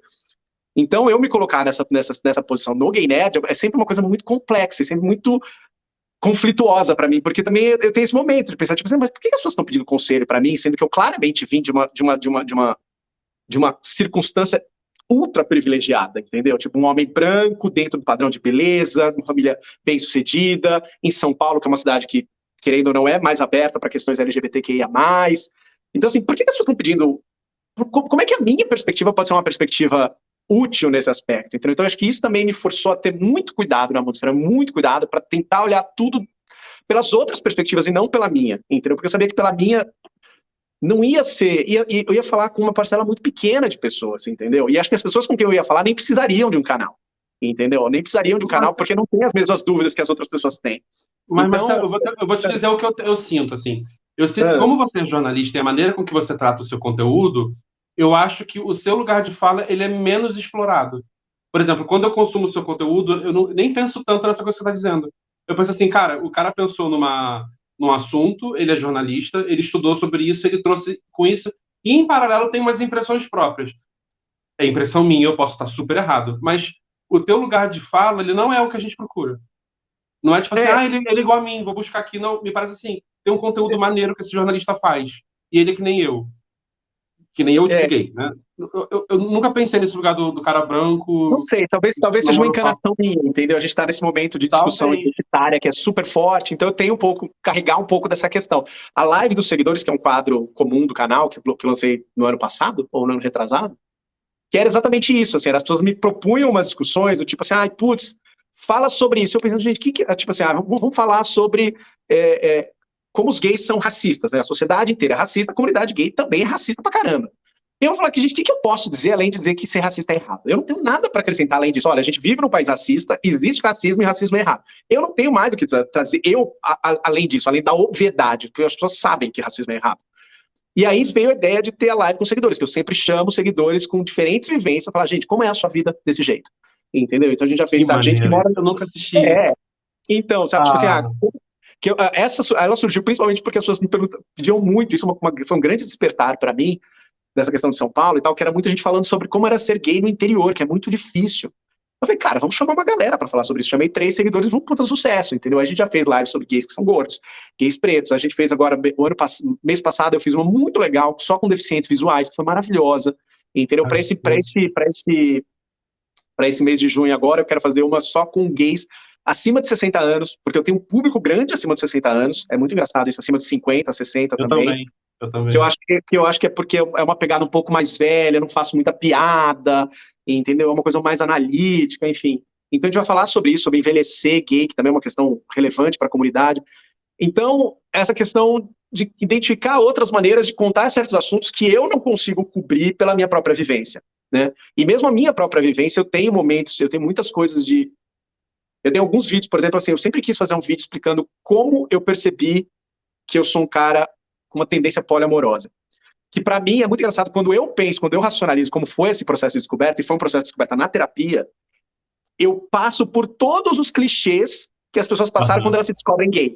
Sim. Quando elas se descobrem, todos aqueles clichês tipo assim, não é verdade, eu não sou gay, não posso ser gay, não é possível que eu seja gay. Tem a fase da negação, aí tem a fase da, sei lá, da raiva, tem a fase da vergonha, a fase da culpa, e aí depois quando você tem a fase da aceitação, e você começa a olhar para trás e fala, cara, então aquilo que aconteceu lá atrás para mim era porque eu sou gay, então, você começa a repensar a sua vida. Eu tive essa fase, né? Eu acho super gostosa. Eu tive todas essas etapas quando eu entendi que eu sou um cara com uma configuração poliamorosa, um cara que consegue amar mais de uma pessoa ao mesmo tempo. Entendeu? Foi um momento de entender, tipo assim, coisas do meu primeiro namoro. Eu falei, cara, então foi por isso. E era uma coisa que eu lutei a vida inteira, não tinha me dado conta disso. E eu sempre quis contar essa história no canal. Mas depois, é uma coisa que eu sempre breco, porque eu penso, cara, é uma história inteira sobre mim, falando sobre mim. Então aí eu era assim, aconteceu isso, aquilo. E aconteceu principalmente porque eu tinha uma série de experiências amorosas, que eu tava com um namoro que eu amava, e era um namoro aberto, comecei a me envolver com outras pessoas e tive pequenas paixões que foram mostrando, gente, tem alguma coisa acontecendo aqui. O universo está querendo me contar alguma coisa. E foi um longo processo para eu conseguir entender e conseguir me aceitar desse jeito. Então tem essas coisas. Quando Se é você muito quiser focado ajuda na para fazer minha... esse vídeo, eu vou adorar, porque falar sobre... Cara, esse é um assunto que precisa ser falado, mano. Porque é muito interessante, assim, os meus pacientes ainda vêm com uma culpa monstruosa de sentir atração e sentir amor por mais de uma pessoa e ter que escolher. Sim, A escolha é sim. muito brutal. Eu já tangenciei esse assunto algumas vezes no canal, as pessoas sabem que eu tenho um relacionamento amoroso, aberto, já falei, o André participa do canal de vez em quando, mas toda vez que eu falei nem sobre poliamor, eu falei sobre abrir relacionamento, a relação do meu público, a reação do meu público não é das melhores, assim, eu ainda acho meu público bem conservador nesse aspecto, assim, eles não conseguem entender, não conseguem lidar, não é um assunto que vai bem de audiência, necessariamente, eu já testei de diversos formatos, não foi. Então também é uma coisa que eu penso aí, onde eu vou encaixar e como é que eu vou falar isso. Mas é um vídeo que eu queria muito fazer, porque quando as pessoas falam sobre sair do armário, a minha saída do armário como poliamoroso foi uma coisa muito mais, acho que muito mais emblemática, muito mais textbook, assim, muito pela cartilha do que foi sair do armário como gay, assim. Então, É porque o poliamor ainda tem uma pecha muito grande do promíscuo, tem, né? Do sujo, ainda do tem, feio. exatamente. Eu lido muito, tem muita gente no canal que discute essa questão de ser promíscuo, que gay é tudo promíscuo, que eu tô lá discutindo. Gente, o que é ser promíscuo? Vamos conversar sobre isso. Quem que estabelece isso? Como é que isso surge? Mas Eu, se ele ficou comigo. particularmente, não acredito na palavra promiscuidade. Eu também Sinceramente, não. não, entendeu? Eu tenho vídeo sobre isso. Eu acho que é um mecanismo de controle absoluto, entendeu? As únicas pessoas que são consideradas promíscuas é o homem gay e a mulher heterossexual. Por quê? Porque quem é privilegiado é o homem hétero. O homem hétero pode fazer o que quiser e nunca é Aí ele é chamado de pegador. promíscuo, entendeu? Homem hétero A, branco é pegador. a pecha de promiscuidade é uma pecha de controle, é uma pecha de dizer, estamos aqui colocando esse estigma em cima de você para que você não tenha a vida sexual que você acha que deveria ter, que é a vida sexual que eu tenho. Eu, enquanto homem hétero branco, entendeu? Então, enfim, Exato. isso as pessoas só que mexe com questões muito pessoais do público, né? Meu público é um público que sofre muito, tem uma carência muito grande, sofre muito por amor. Então, quando você está falando sobre transar com muitas pessoas, ou ter relacionamento aberto, ou ter um relacionamento poliamoroso, a pessoa já associa com questões de rejeição, com questões de solidão, de carência. Então, mexe com dores muito fortes do meu público. É um tema muito difícil. Eu gravo Café com Urso. Gravava toda semana, agora não tô conseguindo mais. Mas eu sempre recebo pergunta do tipo, eu amo o boy não me ama, eu tô pensando besteira, o que eu faço? São perguntas que eu não respondo, porque em um minuto. Imagina se eu vou fazer esse tipo de loucura, Não né? dá, né? Não dá. Mas é muito comum. Você vê uma fixação estabelecida ali, o cara não te gosta, ele te trata mal, mas você tá preso ali, justamente por essa rejeição e tudo mais. Cara, a nossa comunidade é muito quebradinha nesse lugar, porque a gente não tem referencial, mano. Então, gato, assim, de novo, é minha opinião não tem importância nenhuma, tá? Mas é um vídeo que pode ser interessante pro seu canal, mesmo que ele, de repente, vá ser apreciado daqui a 3 anos, 5 anos. Tipo, cara, o Pode ser, Gaynerd já falava disso lá em 2022, 2023. pode ser. Sabe? É aquilo, se você sentir que você vai perder seguidor e vai contra os seus Não, objetivos, eu acho, ok, eu acho mas que perder seguidor, não. É muito engraçado que ele me lembra um outro vídeo, agora você falou assim, vai ser reconhecido daqui a 3 anos, eu tenho um vídeo que eu fiz no começo do canal, eu testava mais coisas. E eu fiz um vídeo sobre ser agnóstico. E é um vídeo que eu gosto muito, é um vídeo que até hoje sempre rende comentário. Tem muita gente que aparece naquele vídeo e fala, cara, eu não sabia o que eu era até assistir seu vídeo. Entendeu? Então, assim, que é isso? É um vídeo claramente calcado na minha vivência, por que eu sou agnóstico, como é que eu me entendi, como é que foi esse processo para entender para me colocar nessa posição, e que espelha, de certa maneira, essa questão de poliamoroso. Então, também pode ser um exemplo do que vai acontecer, né? Um vídeo que eu fiz lá atrás e até hoje continua rendendo, porque funciona muito não, bem gato, e falar de religião. aborda as questões que as pessoas não conseguem lidar, né? Gato, imagina, eu recebo uma quantidade imensa de gays que eram evangélicos e sofreram pra cacete com essa coisa. Mano, assim, se eu não tivesse medo de algumas coisas, assim, eu falaria de religião todos os dias. Porque, cara, enfim, querido, vamos pra, não que eu não queira falar sobre isso, não é nem esse lugar, mas é porque ele é muito delicado, muito perigoso, assim. Porque a gente Eu tem uma entendo, comunidade muito evangélica. eu sei Então, assim, é exatamente o que você está falando. tão difícil. Eu fiz um vídeo super curto que deu uma merda, gato, no TikTok, eu tive que tirar, porque eu não tava tendo culhão pra segurar, porque tava chato já. Que foi assim, a minha família é toda evangélica, como eu lido com eles? Eu tava meio embucetado no dia. Eu falei, ué, gato, trata eles como eles tratam você, gato. Deu uma merda, mas deu uma merda. E é muito engraçado, eles falam assim, você tá estimulando a tratar mal evangélico? Ué, Eu tô falando pra gente tratar vocês como vocês tratam. Então você tá dizendo pra mim então, que vocês tratam a gente mal. Eles querem ter o privilégio de que só eles podem tratar os outros mal. Deu Eles não uma podem merda, sofrer. deu uma merda. Deu uma Pois é. merda, deu uma merda. Aí começaram a falar mal não, a denunciar o meu vídeo. Aí o TikTok toda hora mandando mensagem pra mim. Falando, cara, sabe de uma coisa? Tira do ar. Ai, foda-se, sabe? Ah, enfim. Gato, estamos indo pro fim. São duas micro perguntas, mas Certo. de que maneira você acha que toda a sua história culmina onde você está hoje? De que maneira? É uma pergunta ultra aberta e você responde do jeito que você quiser. Pois é, eu tô tentando pensar de uma maneira que não seja lógica, porque assim, para mim é uma sucessão de acontecimentos que foram se sucedendo um em sequência do outro. Eu acho que assim, acho que a grande discussão que eu tenho que ter que eu tenho que lidar com a minha vida eu acho que eu sou um cara com dificuldade de esperança, eu acho. E eu sempre estou em momentos de dúvida, de insegurança, e eu tive evidências a vida toda de que as coisas boas vão acontecer. Então, eu acho que é uma sucessão hoje de olhar para trás e conseguir ser grato por tudo que aconteceu, que eu consigo, mas conseguir ter uma perspectiva positiva do futuro, que ainda é algo que eu demoro para lidar. É muito interessante porque você me contou uma série de coisas muito boas que aconteceram, uma série de coisas muito chatas que aconteceram, de momentos de crise, e todas elas você se saiu super bem da maneira que deu. E é muito interessante você chamar isso de crise de esperança, quando a sensação que eu tenho é que esperança é a única sensação que não abandona a gente. Você não tem essa sensação, não? Cara, eu acho que, eu não sei, eu acho que quando a gente lida, pelo menos para mim, quando eu tive que lidar com depressão, o traço número 1 é a desesperança. Então,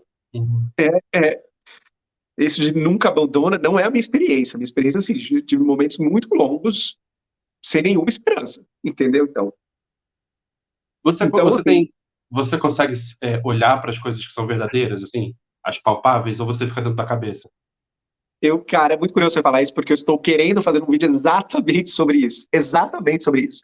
Eu estava tendo uma conversa via DM com um seguidor, e ele estava falando, não, que não sei o quê, e aí eu tenho a impressão de não sei o que, conversei com ele e falei assim, cara, você precisa aprender a separar o que é a sua percepção do que é a realidade. E aí eu tive o estalo de pensar que onde eu aprendi isso foi na depressão. Foi na depressão que eu aprendi do tipo assim, cara, eu preciso ter um momento de olhar e entender, isso é a depressão falando, entendeu? O fato da depressão estar falando isso não significa que isso é a realidade, entendeu? E pelo menos é uma lição boa que a gente aprende num processo como esse. E que eu acho que todo mundo deveria ter. Você ter a percepção dos fatos não significa que aquilo é a realidade dos fatos. Então, respondendo a sua pergunta, eu estou ali num equilíbrio entre eu sei qual é a percepção dos fatos, eu tive evidências da minha vida inteira, por exemplo, que a minha carreira conseguiu sempre se organizar, sempre se orientar, sempre ir numa direção positiva, mesmo nos altos e baixos, nas loucuras todas que eu já tive. Só que, ao mesmo tempo, eu acho que é aquela coisa que eu falei de precisar de uma validação, precisar de uma legitimação, entendeu? Então, assim, eu não sei de onde está vendo isso, sabe? De onde vai vir. É muito engraçado que agora eu estou na pira, na ansiedade de completar 100 mil seguidores. Estou com 85 mil, falta pouco para completar, talvez role esse ano ainda. E aí eu sempre estou achando que, assim, esse é o momento em que sim, eu sou um influenciador digital, sim, eu sou relevante e tal, não sei o quê. E aí eu fico pensando, cara, eu não deveria pensar assim, porque eu já tenho isso, entendeu? Eu tenho evidências, as pessoas mandam mensagem para mim o tempo inteiro, falando, tipo, cara, seu vídeo foi impactante por causa disso, daquilo outro, mas eu ainda estou esperando esse momento, tá tudo bem. Que lindão, cara. Eu não posso passar por aqui sem dizer isso. Quando a gente fica muito, muito calcado assim, na validação do outro, a gente entrega a nossa felicidade, a nossa verdade na mão do outro. Sim, sim. Porque sabe o que parece? Vou te contar uma historinha. É como se você fizesse um brigadeiro, enrolasse o brigadeiro, botasse na boca e falasse, nossa, isso tá uma delícia. E desse pra mim, eu falasse, não gostei, tá horrível. E você falasse, tá horrível, né? Pois é. E é engraçado que eu falo muito com os seguidores sobre autoestima, e toda a minha parte de autoestima para questões sociais, questões amorosas, está super bem resolvida. Para questões profissionais, são outros 500. Nossa. Tudo que eu falo em relação à vida amorosa, à vida social, eu não aplico aquela velha casa de ferreiro, espeto de pau, não aplico na minha vida profissional, entendeu? Eu já deveria ter uma autoestima profissional muito mais consolidada do que ela é. Não, mas, gato, é uma pecha nossa, tá? Eu vou te ser muito sincero. Eu faço terapia há 10 anos com a mesma pessoa e há 10 anos eu falo sobre trabalho. Você pensa assim, ele fala sobre ser gay, ele fala sobre sexo. Não, eu falo sobre trabalho. Eu sou meu patrão, eu trabalho sozinho e eu sou um patrão horroroso. Eu sou um patrão péssimo. Eu receberia um processo meu facilmente, eu facilmente perderia. Eu ia ficar pobre de mim, sabe? Nossa, gato.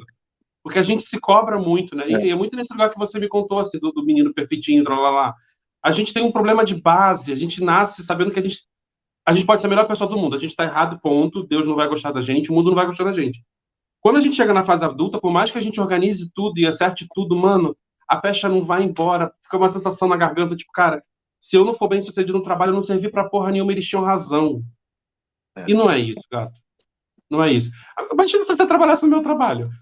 Que eu converso com meus pacientes coisas que eu nunca consegui resolver comigo. E eles estão indo super bem. Imagina! Bicho, você não tem noção. O paciente meu chegou com o mesmo problema que eu tinha. Em 2 semanas resolveu, tá bem de vida pra caralho. Trocando de assunto e eu já tô no mesmo lugar há 10 anos. Imagina! É sempre mais fácil quando a gente está aconselhando os outros, né? É sempre mais fácil a gente ter a perspectiva de fora e poder ajudar a orientar, né? Acho que e isso é uma coisa que o canal também me ensinou muito. Assim, eu vejo muitas mensagens que eu recebo das pessoas que elas só precisam conversar com alguém, elas só precisam desabafar com alguém, elas só precisam de alguém. Às vezes eu vou fazendo pergunta até a pessoa se dá conta de que ela já tem a resposta, assim, especialmente com relacionamento, as pessoas já têm a resposta dentro dela. Elas só precisam de alguém que diga, tá tudo bem, é isso mesmo. A psicanálise é uma fraude. Você já sabe. A psicanálise é uma fraude, as pessoas sempre têm a resposta, eu só tô aqui pra, tipo, lá. Mas enfim, vamos pra última, gata. Você não quer vir visitar Portugal, não? Pra gente ficar tipo, umas 6, 7 horas conversando? A gente vai com eu fui no Portugal ano passado, né? Eu fui em maio. Em maio eu tava aí, em Lisboa e Porto. Não, em maio eu tava muito na merda ano passado, deixa. Então. Agora vai demorar pra eu voltar pra Portugal, deve demorar.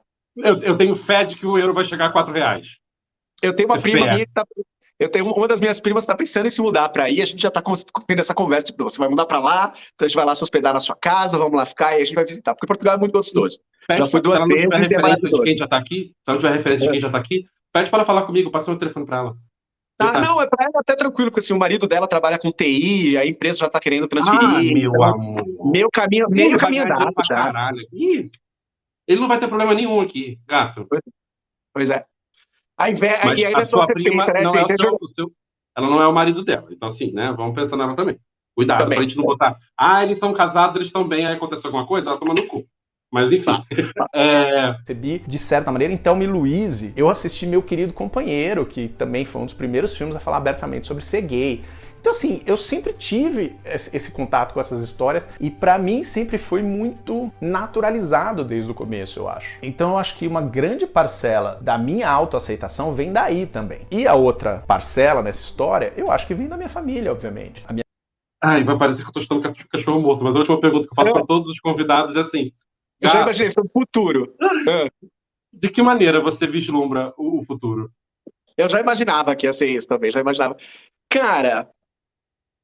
eu sou uma pessoa, as pessoas se surpreendem com isso, porque eu sou um cara geralmente muito extrovertido, muito feliz e tal, mas a minha perspectiva geral para o mundo não é o melhor futuro do mundo, tá? Assim, eu não sou uma pessoa otimista em relação ao futuro da humanidade, eu realmente não acho. Eu acho que a gente está numa situação crítica e cada vez a gente vai olhar mais para trás e falar, cara, a situação crítica já está acontecendo há muito tempo e não tem mais volta. Eu acho que a minha geração, a sua, eu acho que a gente vai estar aqui para ver o tecido civilizatório se desfazer. Entendeu? Assim, eu realmente acho que a gente vai chegar num ponto de ruptura que é muito, muito, muito, muito grande. Muito grande, que aí vai misturar com ruptura do planeta, ambiental, climática, assim. Eu acho que isso vai acontecer e a gente vai estar vivo para ver. Também que a gente vai estar, se Deus quiser, no finalzinho da nossa vida, então tá tudo bem, entendeu? Mas para a próxima geração, meu filho. Agora, do ponto de vista pessoal e do ponto de vista particular, imediato, eu sou um cara muito otimista. Eu acho que as coisas vão melhorar, eu acho que as coisas vão... a gente vai ter pequenos avanços. Eu acho que, por exemplo, o avanço LGBTQIA+, a gente está encarando forças muito poderosas para tentar conter, para tentar reverter, mas a gente vai continuar dando esses passinhos. A gente está dando esses passos, a gente vai continuar dando. A gente não vai continuar crescendo tanto quanto a gente gostaria, a gente sempre vai ter essa frustração de que não é tão bem resolvido como a gente gostaria que fosse, mas esse avanço vai acontecer. Agora, para mim, em particular, cara, assim, tem uma questão muito complexa, assim, eu não consigo mais imaginar um trabalho em que eu volte a ter um chefe e que eu volte a ter uma empresa, trabalhar para uma empresa que com hora para entrar, hora para sair, meta, até porque mesmo em jornalismo é muito difícil, assim, eu sou um cara de 42 anos, 42 anos você é um dinossauro para o jornalismo, você não pode fazer mais nada. No máximo você vai ali ocupar um cargo, talvez de editor, mas assim, cada vez tem menos, cada vez não existe mais cargo de editor, as empresas estão todas falidas, todas fodidas. Então assim, o Gay Nerd surgiu como essa escapatória para mim, mas também é uma boia de salva-vida, mas também é um caminho muito único, entendeu? Muito necessário no meu aspecto. Então, cara, o meu futuro é ver o canal crescer, é me legitimizar e me oficializar como essa pessoa, entendeu?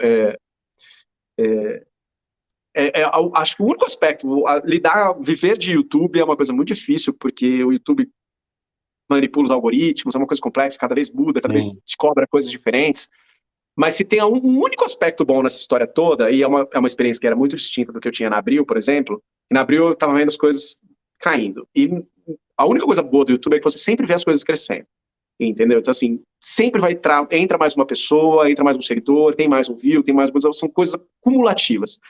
Então, cara, a minha expectativa é isso, é poder levar a mensagem do canal cada vez para mais pessoas, tentar acalmar o tanto de pessoas que precisam ser acalmadas, porque assim, eu acho que a nossa comunidade é uma comunidade muito dolorida, muito sofrida, e eu vejo que as pessoas precisam de muita ajuda, entendeu? E tentar fazer as pessoas entenderem que a vivência delas é uma vivência completamente válida. Tem uma coisa muito forte que eu descobri com o canal, que é isso, é o quanto os gays se cobram porque eles não estão cumprindo uma expectativa deles mesmos, ou da comunidade, do que é ser gay, do que deveria ser a vida gay, enfim, que também envolve a questão da vida amorosa, que às vezes não está tão avançada quanto a pessoa gostaria. E a minha vontade é falar, cara, não existe um único jeito de ser gay, o jeito que você tá ótimo, tá super válido, entendeu? Seja lá você como for, contanto que você tá respeitando as outras pessoas, tá tudo ótimo. E é uma questão que, para mim, é uma coisa muito óbvia, mas que eu percebo que é muito forte para as pessoas. Os encontros do canal, eu tenho feito encontros dos seguidores do canal a cada 2 meses. Né? O próximo agora é nesse domingo, inclusive, dia 28. E é muito maravilhoso ver isso, porque é um espaço onde todos eles se encontram e funciona, é uma coisa que viram amigos, entendeu? Assim, eu tenho os encontros, eu tenho pessoas, juro, de 18 anos, pessoas de 60 anos. É maravilhoso, entendeu? É maravilhoso. E eu vejo, assim, eles criaram um grupo de WhatsApp entre eles, do qual eu faço parte, que hoje está com, tipo, 300 pessoas, e eles se organizam para se encontrar, para se ver, para surgir uma amizade de verdade ali, surgir um espaço de discussão, um espaço de debate. E a minha expectativa, eventualmente, com o canal crescer, é conseguir transformar essa experiência numa coisa maior, entendeu? Assim, eu não sei ainda como eu vou fazer isso, mas, assim, é tentar criar um espaço, e aí é um espaço, digo, físico mesmo, entendeu? Onde esse cara pode ir e falar, cara, tá tudo bem você ser o gay que você é, ou ser o LGBT que você é. Você não tem que cumprir estereótipo nenhum, não tem que cumprir expectativa nenhuma, tá tudo válido. Entendeu? Um espaço onde podia ser um bar de jogos, hein? Tu podia ter um, hein? Imagina, bicha. Pois é, então, e aí a questão é essa, então, assim, em teoria, os bares cumpriam essa função de socialização, de você poder ir e ser quem você é. Só que no Brasil, por uma questão econômica, uma questão de como as coisas funcionam, cara, bar e balada... nem pensei no bar da coisa da bebida, não. Eu pensei num lugar onde tivesse várias mesas e lugares e cadeiras para pegar, jogar jogo, né? A minha expectativa de criar espaços de socialização é exatamente por causa disso, porque os espaços de socialização para os gays, mesmo em São Paulo, em que todo mundo tá ali, sabe, todo mundo que é LGBTQIA+, ou enfim, ou é friendly com o assunto, é muito pequeno, é muito focado em bar e balada que tem esse corte, que é o corte do interesse amoroso, do interesse sexual, da cantada, da paquera, que é super válido, é super legal que exista, claro, mas as pessoas se sentem constrangidas, as pessoas se sentem humilhadas, se sentem excluídas, se sentem péssimas, porque não fica com ninguém, ou ninguém olha pra mim. Então você tem uma camada extra que impede muitas pessoas de socializar de uma maneira saudável e tranquila e de boa, e simplesmente ser quem elas são. Então, assim, eu quero criar esse espaço, ainda aos poucos a gente está fazendo isso com os encontros lá na Luz Luderia, Mas agora conforme o canal crescer, o objetivo disso é fazer uma coisa maior. Eu não sei como ainda, mas a gente está tentando. Ah, que legal. Cara, podia aparecer alguém com dono de um barzão, alguma coisa assim, né? Que podia patrocinar vocês, hein? Super, hein? assim. Mas eu acho que talvez, sabe, tinha que ser tipo, quase um centro de convivência social, assim, sabe? Tipo, não precisa ser necessariamente um lugar imenso, então, né? Exato. Pois não sei ainda, não sei. Mas sabe, muito legal. Que tivesse terapia, que tivesse curso, que tivesse outras coisas, enfim, um centro mesmo, né? Cara, isso ia ser muito legal. Quando começar a acontecer, me fala que eu quero participar disso. Sim, senhor. Sim, senhor. Querido, sim, senhor. Muito obrigado, já vou agradecer desde já, mas eu gosto que a última palavra seja do meu convidado, e eu sempre termino as minhas terapias, as minhas sessões, falando assim pro meu analisando. Queria saber como é que você está se sentindo, o que você está pensando, ou se você quer acrescentar alguma coisa para eu saber onde é que você está. É contigo a palavra. Para mim foi ótimo, foi super tranquilo, foi super gostoso. Eu espero que muitas pessoas assistam. Eu acho que a gente conversou coisas que eu acho que são importantes para muitas pessoas. E eu acho que ajuda também a humanizar um pouco a minha figura do que tem no canal. As pessoas têm um pouco a ilusão de que eu tenho todas as respostas, que eu sei tudo, que está tudo resolvido, e não está tudo resolvido. Todos nós somos um processo ambulante, a gente está em desenvolvimento, está em desconstrução, e eu sou essa pessoa, e quando você tem 40 anos, você não deixa de continuar mudando, você não deixa de continuar tentando evoluir. Então, acho que é importante as pessoas também terem isso, e terem essa visão de que não, eu também não tenho todas as respostas, eu também estou batalhando para achar as respostas tanto quanto todo mundo. O pessoal super acha que eu respondo o café com osso assim no supetão, eu estudo pra cacete, tem muita coisa que eu preciso voltar no livro para dar uma olhada, é muita responsabilidade fazer conteúdo pra internet, né? Caramba. Enfim, amigo, muito obrigado, viu? Obrigado.